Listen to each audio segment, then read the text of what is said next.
Link Engine Management is really a technology company. We build software and hardware. Our most common product is an engine management unit.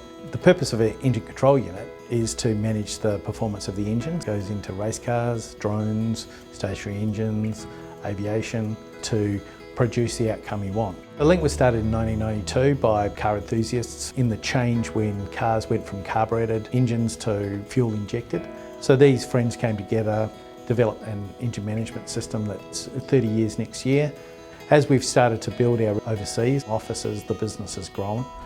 We've had a lot of help from New Zealand Trade and Enterprise. I think they've been a complete winner for us. We treat them very much as a business partner. Before we move into any external market, any overseas market, we will have a good conversation with them. But generally our biggest challenge has been just the remoteness of New Zealand, getting our product to market.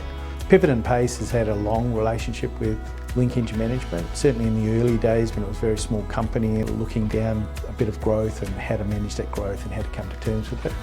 We ran just as an owner-operated business. For the first 5 or 6 years, Westpac invited us to a talk on taking a business to another level. The challenges and what it's like transitioning from a startup business. We are a unique business, but it was like he had cameras in our business and we were completely shocked. He was talking about what the challenges are, what the barriers were, how you couldn't work beyond, and we were just like, how does he know? So it's having outside people who have seen it happen, pushing. And the strangest thing is, we as the entrepreneurs, we push back. Even though these people are applying what they have seen work. You know, it'd be like going to a ski instructor. When they say bends your knees, just bends your bloody knees. So if you can give up this noise of I can't, it won't, I'm too scared or whatever, it really does work. They were a good solid business, but they were just wanting to go to that next level and expand off a really good foundation, but just needed some different skills to be able to come in and help them do that.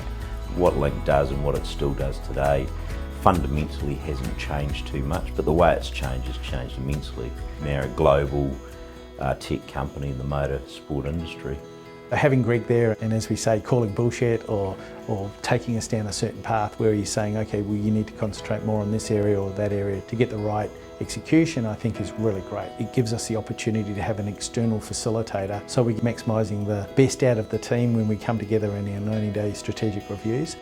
You don't do what they've done by accident. It's been really intentional, and the way that they've developed new product suites, developed new markets, implemented their brand that they have now, have people literally getting their brand tattooed. That's a pretty incredible sort of story when you've got customers who are disciples of your product, and it just reflects the amount of work that they've been doing. Kendall and I have worked really well as the chair of the board and me as CEO. Link had only just established a board of directors when I joined the company. Kendall had his work cut out. Like most private companies, he had shareholder directors and a couple of independents.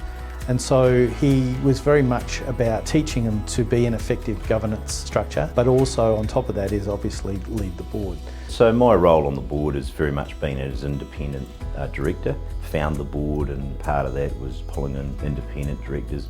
And in terms of my role as a strategist with the company, it really ended when I took on that independent directorship, and we've a wall there between what the work that Greg's done in the business, working predominantly into the management team, facilitating strategy, and what the board's doing.